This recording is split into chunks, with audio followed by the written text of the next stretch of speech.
It's a comment by an MEA official that has set off a political storm and sparked a wider debate on citizenship and documentation. The Ministry of External Affairs has stated that possessing an Indian passport does not by itself constitute proof of Indian citizenship. According to the ministry, a passport is fundamentally a travel document. What have they said? Let's try and understand what the exact statement is. The first is that passport is not proof of citizenship. If you can quickly bring those claims up on the screen. They've also said that passport is only a travel document. They've further gone on and said that Aadhaar and PAN are used for due diligence. If you can quickly get those other claims up on the screen. This is the first, that passport is not proof of citizenship. The next claim, if I can request my producers, they've said it's only a travel document and that Aadhaar and PAN used for due diligence as well are submitted, of course, as we all know, as documents for getting a passport. Now, this comment by an official of the Ministry of External Affairs has snowballed into a political controversy. Amongst those weighing in is lyricist Javed Akhtar, questioning who exactly is being issued a passport if the document is not considered as a proof of Indian citizenship. Aditya Thackeray of Sena UBT says that how much more absurd can the MEA become? He's launched a strong attack as well and calling whether non-citizens then can be receiving Indian passports. Let's also tell you in which countries the passport is used as a proof of citizenship. All right, let's listen to that reaction first. देखिए, दुनिया में किसी देश में चले जाइए, सबसे authentic अगर कोई डॉक्यूमेंट होता है तो पासपोर्ट होता है। हमारी पहचान हमारे पासपोर्ट से दुनिया के किसी देश में होती है, लेकिन विदेश मंत्रालय और उससे जुड़े हुए अधिकारियों ने या विदेश मंत्री जो इससे संबंधित जो बयान दिए हैं कि ये सिर्फ एक पहचान पत्र है, तो भारत में तो हमारे पास पहचान पत्र है ही है। So where is it accepted as a proof of citizenship in which countries? In the United States, United Kingdom, Canada, Australia and Ireland, it is considered indeed to be a proof of citizenship. It's only a travel document in these countries, that's Germany, France and South Korea, which also issue passports on which their citizens travel. But in these countries, it's only considered a travel document. So how is citizenship determined in India as mentioned in the Constitution? Let's take a look at that as well. One is by birth. Second is by descent. The third is by registration.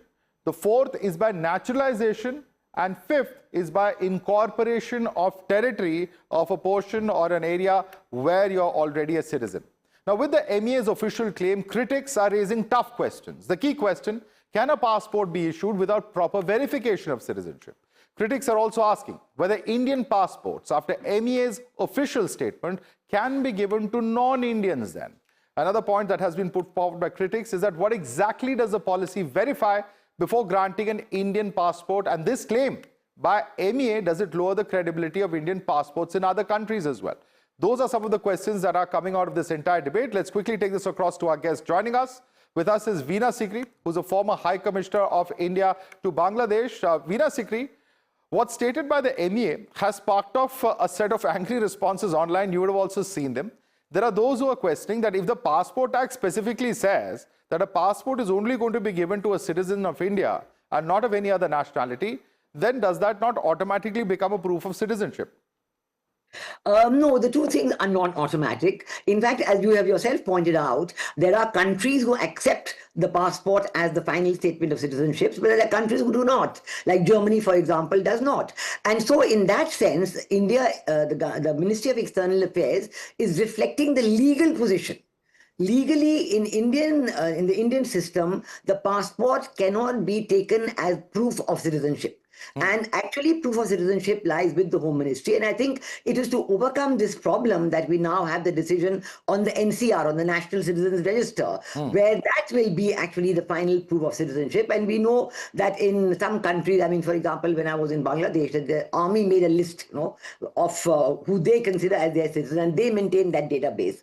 So every country has its own way of working at it. But Veena Sikri, what then constitutes Indian citizenship? Because we know that a voter ID card or an Aadhaar card or even a PAN card or a driving license is not proof that you're an Indian citizen. Then what proves that we are citizens at the end of the day? I think we must accept that in India, the problem of illegal immigration is such a huge one.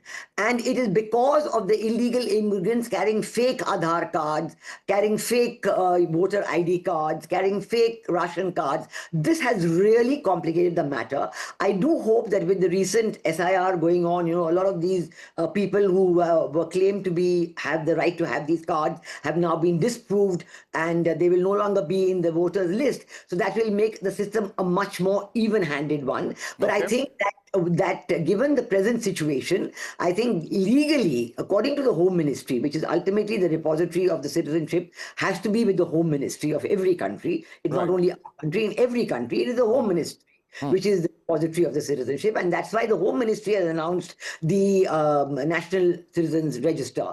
And so that is why we have to respect that. Until that National Citizens Register is complete and everything is in place, we have to recognize that, yes, passports are issued as travel documents, and every effort is made that the passport will be issued only to citizens of India. Let me get a response from Anish as well. Definition of citizenship. Yeah, Anish Gawande of the NCP SP is joining us, and his leader Aditya Thackeray had some very strong comments in response to that. But Anish, you've heard what Veena Sikri has said. She's of course been an ambassador, and she says there's a very, very complicated problem of illegal immigration in India, which is why ultimately it's Home Ministry which has to be the repository, and until the National Citizenship Registry is sorted out, this will continue to only remain a travel document. Your response, Anish? Thank you for having me, Madhav, and Ambassador Sikri. Very good to be on a show with you. Unfortunately, there is a very big question mark around the government's intent in the discourse being created around illegal immigration into the country. Before the Delhi elections, you had grand claims being made of lakhs of illegal Rohingya migrants who were in Delhi. It's been more than a year since this government has been put into place. We still have no sight of these illegal Rohingya immigrants and what action has been taken against them. Before the BMC election, again, the same bogey was used. Lakhs of illegal Bangladeshi immigrants in Mumbai. They're posing a huge threat, a national security threat. Months after the election, this sort of discourse completely dies down and we see no action being taken. So now the problem is, today, if your passport is not proof of citizenship, your Aadhaar card is not proof of citizenship, your ration card is not proof of citizenship, your PAN card is not proof of citizenship, the joke going around is that only BJP membership is proof of citizenship anymore. And I say this facetious, right? But the darker undertone here is that when you do have a national registry of citizens that is being undertaken, the documentary evidence that is being asked for by the state is often documentary evidence that a lot of people cannot provide, right? For example, what happens to people who have lost some of this documentary evidence in a state like Assam due to floods over the course of several years, right? What happens to people, for example, who've lived in Dongri for decades, if not more than a century since when the city was founded, who don't have documentation that can prove to the government that they've been existing there for long enough? I think these are practical challenges that we have to confront and questions that we must address on a humanitarian basis as much as you have to address them on a logical and sort of legal basis. I agree. The passport is a travel document in many countries, including in our country. Right. It is not proof of citizenship in and of itself, but it has been seen as proof of citizenship, for example, in things like SIR. And proof of sort of validity on the voter list. Right. So, but even being part of the voter list or having a voter ID card is not absolute proof of being a citizen, even though only citizens of India can vote. That's another dilemma and that's another debate. But Veena Sikri, let me ask you one simple question. And the point is this. At the end of the day, Aadhaar, anybody can walk into an Aadhaar Kendra, give a set of documents, give their fingerprints, etc., get an Aadhaar. There are some amount of checks, but perhaps nothing comes close to the scrutiny which citizens go through when you have a passport, because you go there, you have to give an address proof, you have to give an age or identity proof, and then the police comes and verifies this. That's the standard operating procedure. When you have so much of scrutiny and so much of resources being poured into it, then why not allow for passports, if there are these police checks that do happen, to become proof then of citizenship? No, you're right in that sense that because the most strict verification is done at the point of issue of passport. So the Ministry of External Affairs makes every effort to ensure that no person who is not a citizen of India gets a passport. But I'm talking of the final legality of the situation. The Ministry of External Affairs cannot certify citizenship. And until that issue is resolved, and I would like to also say that the whole exercise of SIR, for whatever it may be politicized in many different ways, but even the Supreme Court accepted that the exercise of the SIR was a constitutionally mandated exercise and very necessary, and the Election Commission was completely within its rights to do it. And I do think that at the end of that exercise, in Delhi, by the way, the exercise is only now starting off, so the SIR has not been done in Delhi yet.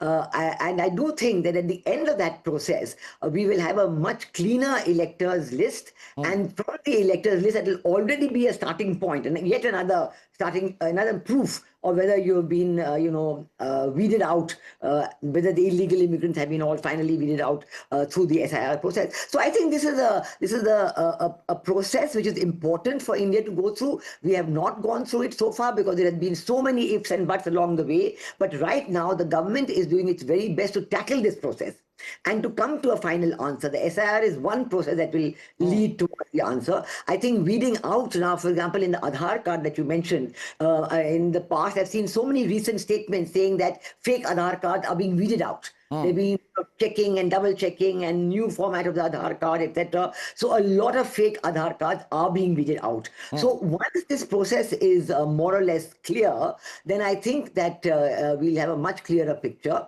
But we still have to understand that there are countries like Germany, France, and South Korea who also say the same thing. That the passport is only a travel document. So there is no dichotomy there. I'm only saying that within India, we are trying very hard through the NCR process, National Citizenship Register process, to finally have a list of all those who are Indian citizens, where there will be a finality and no doubt about it. All right. As we go towards the process, which is happening in a very important and systematic way, I think we should expect that. All right, Anish, complicated situation.